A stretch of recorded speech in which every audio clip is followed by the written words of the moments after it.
à vous communauté, mon nom est Yves Lantier, bienvenue en résumé l'actualité avec une pointe d'humour et d'humanisme. Alors communauté, le sujet qui a le plus retenu mon attention cette semaine dans l'actualité, c'est assurément la mort du très grand scientifique et génie Stephen Hawking. Alors si jamais vous connaissiez pas Stephen Hawking, c'était un scientifique de renom au niveau international, un astrophysicien qui avait essentiellement bâti son prestige, si vous voulez, alentour d'une grande théorie qui était par rapport à l'explication des trous noirs, qu'est-ce qu'un trou noir, d'où ça vient, etc.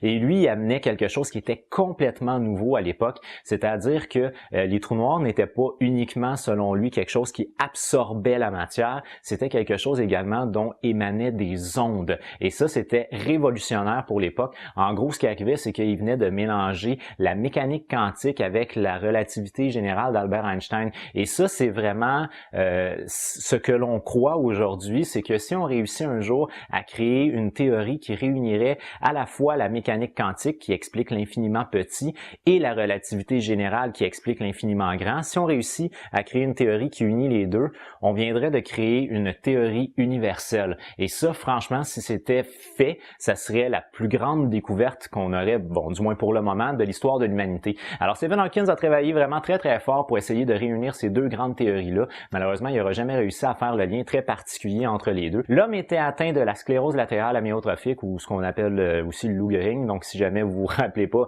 le Ice Bucket Challenge, c'était concernant la SLA. Donc, lui, il était atteint de ça et il avait été diagnostiqué avec la SLA à l'âge de 21 ans. Alors déjà, il a commencé à l'âge de 21 ans à perdre graduellement le contrôle de ses membres. Je pense qu'elle a commencé avec tranquillement avec ses jambes. Éventuellement, c'est devenu tout son corps.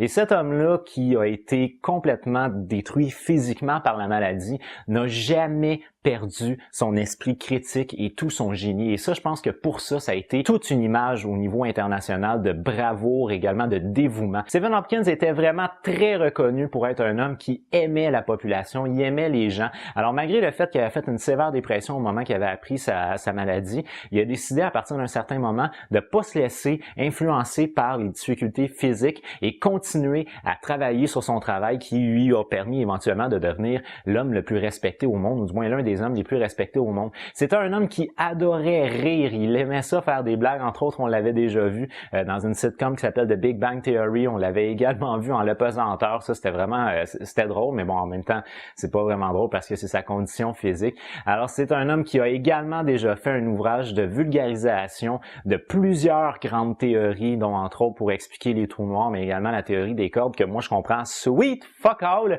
mais cet homme-là a déjà fait un livre dans le but d'expliquer aux masses les grandes théories de l'univers. Et ça, pour ça, je pense que c'est une immense perte que la communauté internationale scientifique vient de vivre, parce que c'est un homme qui était un génie, mais qui était un génie qui croyait important d'enseigner à l'ensemble de la population. Et ça, je pense que c'est un héritage qui est un très riche héritage de l'homme. Il nous a quittés à l'âge de 76 ans et il semblerait qu'il soit mort de manière paisible. Alors ça, je pense que c'était la plus belle fin souhaitable pour un homme qui aura été un monument pour l'univers des sciences contemporaines. Sur sa communauté, pour moi, c'est déjà tout. Alors je vous remercie beaucoup d'avoir regardé ma vidéo. Si vous l'avez aimé, n'oubliez pas de donner un petit j'aime. Si vous l'avez vraiment aimé, bien entendu, vous pouvez la partager. Moi, je vous donne rendez-vous sur ma prochaine vidéo, mais d'ici là, je vous dis, j'ai déjà hâte de vous voir. À dans loin! Bye bye!